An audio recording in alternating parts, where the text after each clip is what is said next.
Hey moms, dads, and caregivers, and welcome back to my channel where I share something really cool about a baby's brain and learning, and then some activities that you can do right at home that help your baby's brain grow. So in this video, I'm going to share with you sort of our week, or really our 2 weeks at a glance, and all the activities are going to hit all 5 areas of development, which are fine motor, gross motor, language, cognitive, social, emotional, and I'm throwing in sensory because that's always important for young children.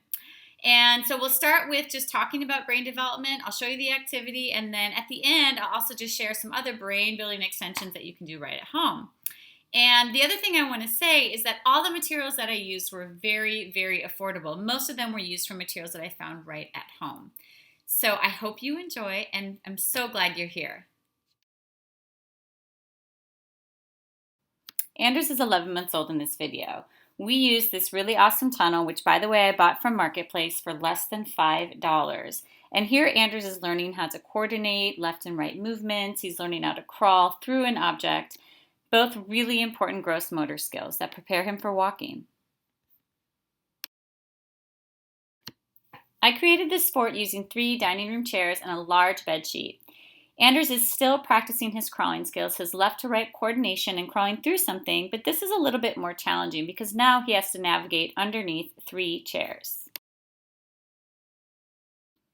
One of the really important fine motor skills that a 10 to 12-month-old baby will develop is something called a pincher grasp. So you can think of when a baby picks up a Cheerio. So they're using their pointer finger and their thumb. And in this example, I took a large plastic container and put some old tissue paper and some old magazines, and I let Anders go to it. So he was using his fingers to pull apart all these different materials, and he absolutely loved it. This was just from everything I had around the house, so I didn't have to purchase anything for this activity.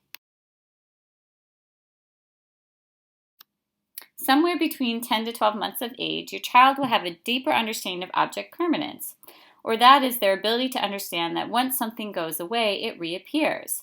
They also begin to refine their problem-solving skills. So you'll notice in this video that Anders is trying to find a ball that went out of sight as he placed it in this box. So he's reaching for it, he's turning the box around, he's using his problem-solving skills. This box that we made, we also use for basic shape sorting. So there's a square, you can see a rectangle and a circle. So we give Anders different shapes like balls or blocks, and he then tries to place those items into the large box and shape sort.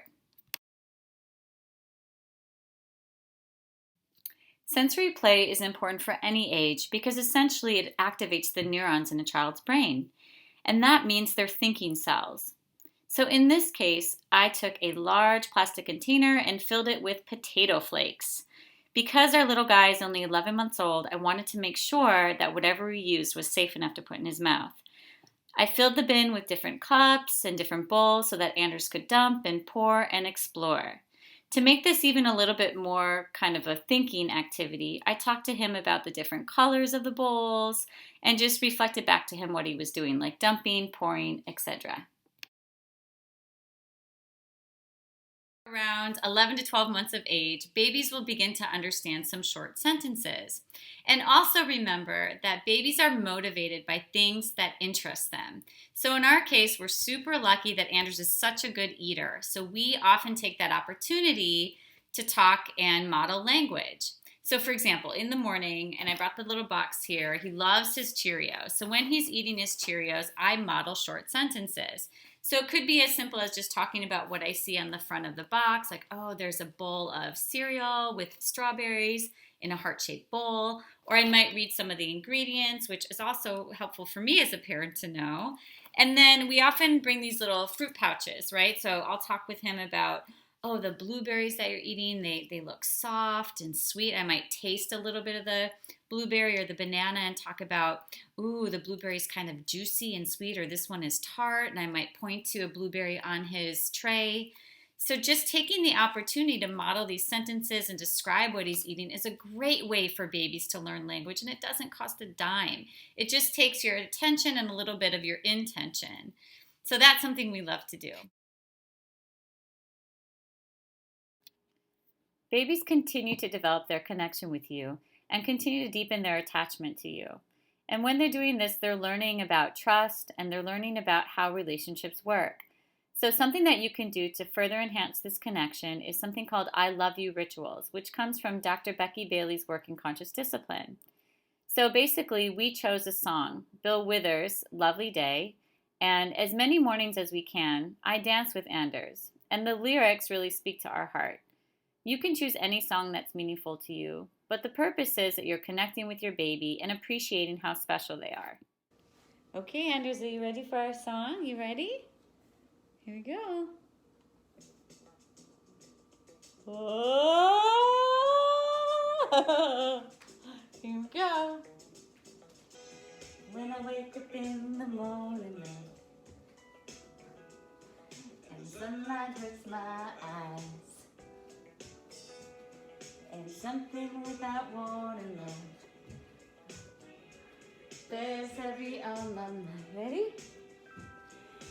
Then I think of you, and the world's alright with me. See my dance partner? Just one look at you,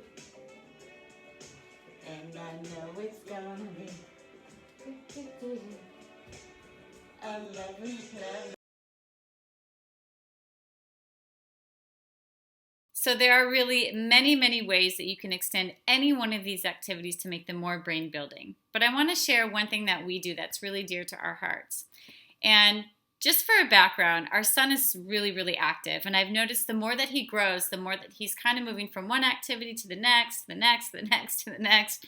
So something that we've been doing the last couple of weeks that I've been practicing that's been super, super helpful is that I'm just getting on the floor more with him and playing alongside with him. So I'm getting silly with him and I'm playing with the materials right alongside him. And while I'm doing this, I'm kind of imagining like him that I'm seeing the materials for the first time or that maybe I'm using them in a new way. So if it's blocks, maybe I'm tapping them together or building a tower, but really just being his little play partner. And I notice the more that I do that, the more that I play alongside him and have fun and be silly, the more that he's engaged and the more motivated he is to learn more. So I hope you like this video. I hope that you try some of the activities I highlighted for you. I try my best to offer you activities and any kind of information that's helpful for you. So if you like this video, click like and subscribe and feel free to add any comments below and I'll definitely respond to them. Also, I'm super excited that I'm starting to do some workshops. So I'm going to invite you to go to my website, which is www.coachangela.org. You can find more information about me and the other services I provide. Have a wonderful, wonderful day and take care.